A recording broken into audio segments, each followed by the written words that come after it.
I started farming when I graduated high school in '77, and this is one of the original farms they had that I ended up purchasing. My dad started out working for my grandfather, and his dad was a farmer.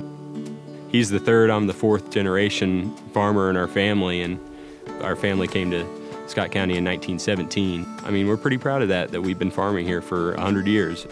My mom's father was a farmer. This is one of the original farms they had. It's been in the family a long time. When I first started farming, it was conventional till. You farmed everything, you plowed up everything, so everything was worked down to nothing. But what we do right now on our farm, we mainly do a rotation, a third, and third. We do corn to wheat to sorghum, and sometimes we summerfall that ground.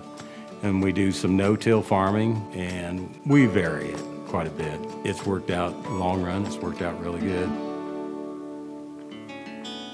Now you kind of control everything, and you plant food plots, or you leave a little grain in the fields for the birds or any of the wildlife.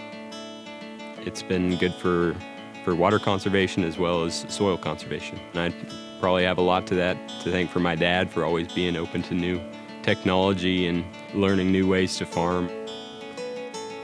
There's a lot of no-till going on in our area right now, and reduced till.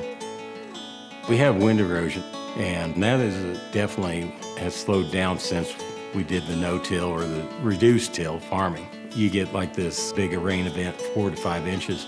A lot of that will go ahead and just soak in instead of just running off the field. It will hold a lot more than it used to. And that's where you see it a lot, that it keeps things from breaking loose and going anywhere. I mean, it takes constant education on new technology and new sciences that are coming out, but you have to know your land, you have to know your crop, you have to know your weed species, you gotta know your marketing. We get in some different arguments. We both agree at times and we both disagree at times, and then I agree on what he's saying to do, and then he wants to do what I was planning on doing. So we're fortunate enough we keep moving on with a lot of modern things, and so it's been a learning experience, and it's good to have him around. It really is.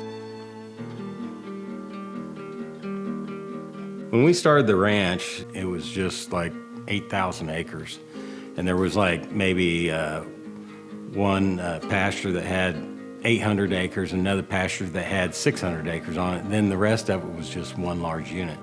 With our yearlings, we needed to go ahead and do something different there. So we have returned the grazing plan to the way the land was originally grazed, the way that God intended for this ground to be grazed by the buffalo, by giant herds of buffalo. And currently there's 12 pastures on our ranch, and we will move them throughout the grazing season. So grazing season's 135 days, and the rotation depends upon the size of the pasture and the amount of forage out there.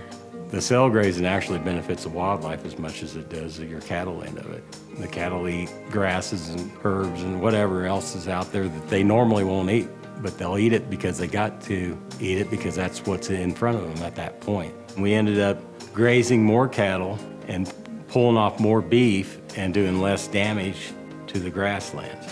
And we've stuck to it ever since.